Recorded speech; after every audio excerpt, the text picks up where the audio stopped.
yung magkapatid ay pinaghihinalaan ng inyong mga pulis na involved sa drugs? Yes, sir. Yun nga, sir, no? Based on the report, yung, though incomplete, the summary information submitted by the team ay involved sa drugs. However, they should have conducted the proper validation kasi yung SOI was dated May 18. They have conducted the operation May 28. With that 10 days na period na yon, they should have conducted proper validation, binerify sa Quezon, kung ang taong si Brian ba ay nasa watch list.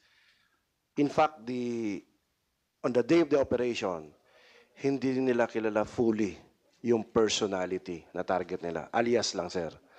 So, yun nga, sir, as I have previously mentioned in the previous session, may irregularity. Yeah. Yes, sir.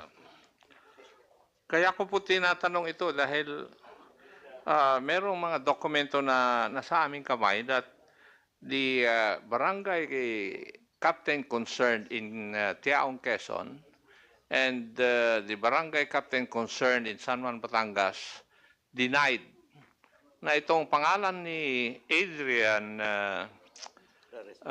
Laresma at saka Brian Laresma ay hindi po kasama doon sa drug list na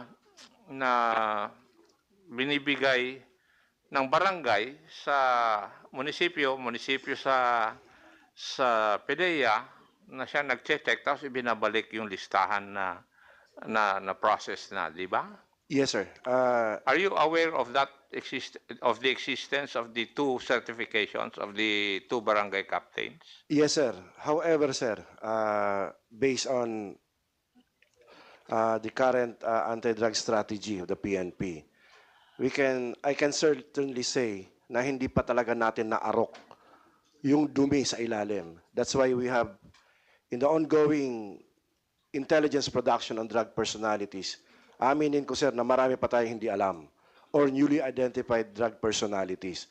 But based on the two documents submitted by the two barangay captains, we can give credence to that since they are the chairman of the respective barangay drug abuse council, sir. Yes. Kasi yun ang basis natin, di ba? Yes, sir. Kasi kung wala tayong basihan, magiging whimsical or arbitrary na tayo. Yes, sir. Very correct, sir. Yeah. Kahit na sino na, pwede nating gawan ng ganito if we do not have a basis yung listahan. Yes, sir. Tama. Now,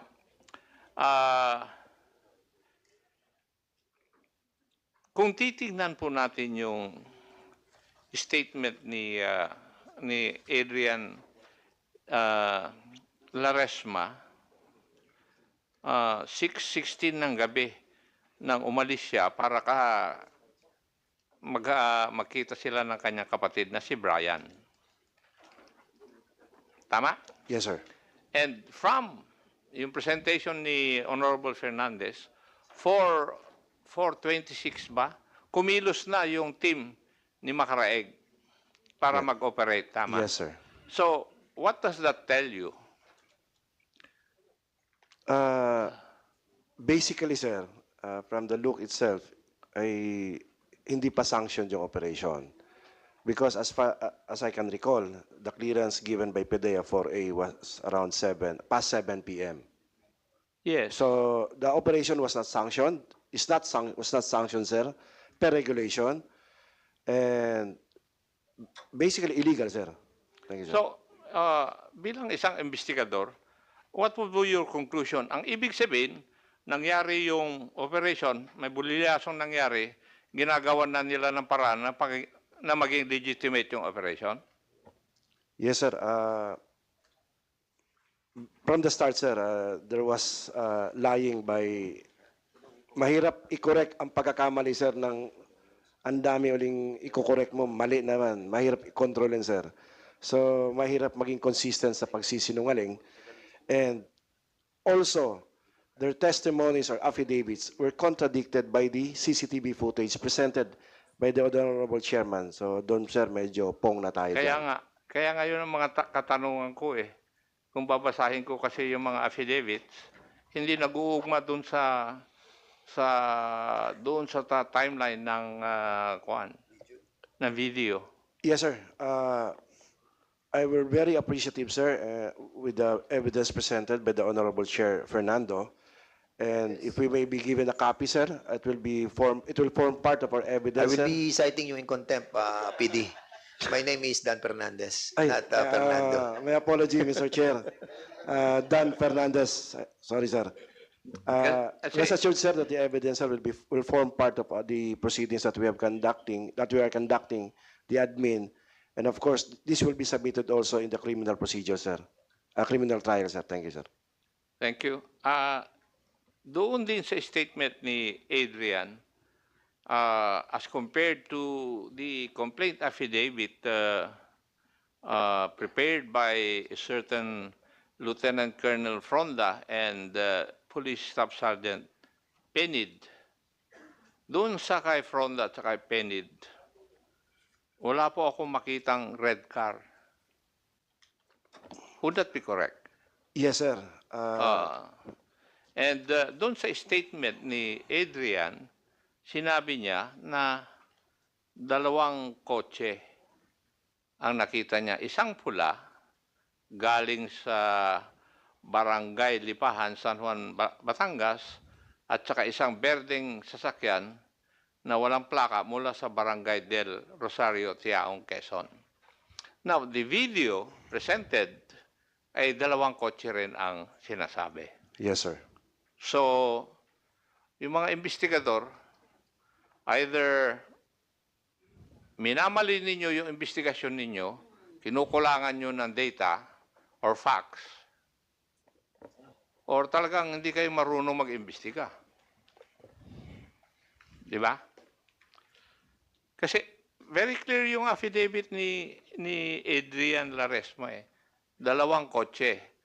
It is supported by the video presented by the chairman. Hindi ba, PD?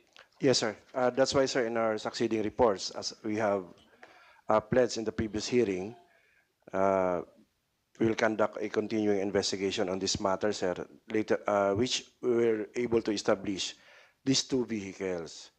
As I have mentioned, the Toyota Camry was impounded out of a damage to property case dated April 2022.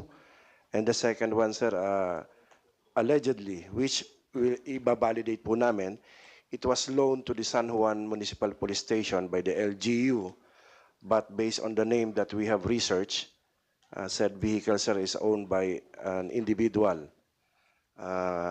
We'll invite him for questioning pa, sir, later sa station or sa office namin to shed light how come this Toyota Green Vios nandun sa San Juan. As what you have mentioned, sir, na there may be a possibility of deducting significant facts in the conduct of investigation, lalo lang sabi ni Miss Jenny Kangina, based on there were 2 affidavits, sir, taken by the PIAS, Provincial Internal Affairs Service, na kung saan na si Mr. Adrian ay guided ng kanyang tiyuhin na isang barangay kapitan. At dito sa unang affidavit na declaration ni Adrian na nakuha namin, wala pong na-mention doon na yung tinutukan, yung issue na yon. That's why, sir, in the course of the scrutiny of the affidavit, may dineklara dito sa isa sa internal affairs, dito naman wala. So, those documents form part of our evidence presented during the ongoing preliminary investigation before the Quezon Provincial Prosecutor's Officer. No. Also in the affidavit, nung natamaan si Brian, hinila siya, tapos isinakay dun sa pulang kotse. Yes, Were sir. you also able to establish that? Yeah, Yes or no? based, evidentiary speaking, sir, negative pa, sir, but based on information, doon kinarga, sir, yung sasakyan. And yun nga, sir, we will convert that into evidence. So you haven't established who the police officer that pulled Mr. Brian Laresma to the red car. Hindi nyo pa na-establish yun? Yes, sir. We have information, sir, but to convert those information into evidence form, and based yun naman sa testimony ng mga pulis, sir, they refuse to answer na sa mga further questioning, no? We're looking for independent witnesses, sir. Kanina nga, sir, based on the video, it will be used in our continuing investigation, sir, to strengthen the case. Thank you. Thank you, sir. Sergeant Macareg, paano mo nalaman na dapat nandun si Brian Laresma at that point in time? Huli na, sir. Ano? Nung pangyayari po, sir, wala pa. Hindi nga, 426 kumilos na kayo eh. Paano nyo nalaman na nandun si Brian Laresma doon sa pupuntahan ninyo? Alam ka naman na lumakad kayo, hindi nyo alam yung purpose o lugar kung saan kayo pupunta at ano yung objective ninyo. Your Honor, bali po ay may kausap na asset si PSSG Perez. Asset. Yes po. Sino yung asset na yun? Si PSSG Perez po makakasagot na, Your Honor. Mitzi Perez. Kasi baka hindi ko na babanggitin yung rank mo, baka mawawala yan sa iyo eh. Sino yung asset na yun na nagsabi na nandun si Brian Laresma? Sir, Your Honor po, nakausap ko po yung asset. Sino nga yung asset? Ang sabi mo last time, confidential agent ninyo. Tinanong ko rin kung official na confidential agent ng Philippine National Police. You must remember na lahat ng confidential agents ng PNP may listahan.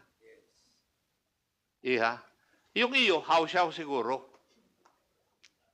Sir, documented, sir, yung... Nasaan, in that also hearing, Mr. Chairman, I requested the PNP authorities to submit the official documents detailing therein whether the confidential agent used by Staff Sergeant Perez is an official confidential agent of the PNP. Na-comply nyo ba? PD, Sir, meron na po si Sergeant Perez, sir. We have instructed her before. They have in her possession the BIN, bioprofile form of the Barangay Info Network. And meron po itong control number at saka yung mukha ng sinasabi nilang informant used in this operation. Do you have a copy of this? Meron po, sir. Oh, could you please submit? Hindi ba? You were required to submit the Yes, sir. details to this committee. Have you submitted such? Not yet, sir. Not yet, Oh, sir. baka ma-cite ka rin in contempt dahil for not obeying the directive of this committee. We'll submit, sir. Thank you. Yeah, please.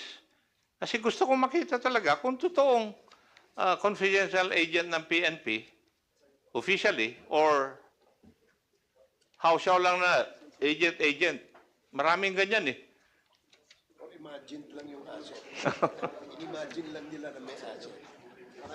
Sir, pakuha ko lang kay Sergeant Perez. Pinadala ko na sa kanya, sir. Thank you, sir. Yes. Kasi kayo naman ang na-require sa last hearing na mag-submit sa akin.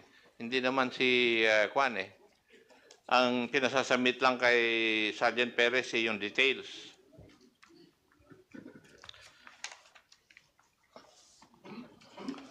Now, Sergeant Macareg, anong oras exactly yung barilan? 7 p.m., Your Honor. 7 p.m. Yung medico legal, anong oras yung sinabi na nadala sa ospital when he was declared dead? 7. Humigit kumulang po yun sa... Hindi ikaw ang tinatanong ko. Yung medico legal, yun ang sabi mo, 7 yung barilan, di ba? Yes. Medico legal. When was Brian Laresma declared dead? Or what time was he brought doon sa hospital? Your Honor, I have no knowledge on that matter because I only examined the cadaver the following day, Your Honor. Sino nakakalam doon? It is a hospital staff, Your Honor, that Sino? the hospital staff, Your Honor. That was kung saan po dinali yung cadaver po, Your Honor. Hindi, yung pag-receive dun sa hospital.